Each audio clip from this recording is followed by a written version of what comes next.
rasanya dijamin sangat enak dan sangat lezat. Selamat menikmati dan selamat mencoba resep ini ya bosku. Mantul rasanya.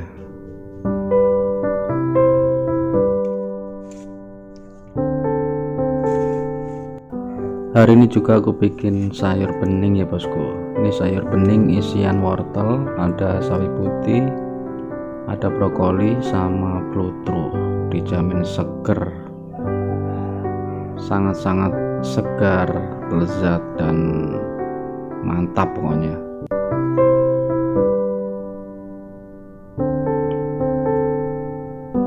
Ini bumbu-bumbunya untuk bikin sayur bening seperti ini cukup mudah ya bosku. Ada bawang putih, bawang merah, kencur, garam, gula putih, sama bumbu penyedap masako. Ini aku tambahin sama kaldu jamur biar tambah mantap.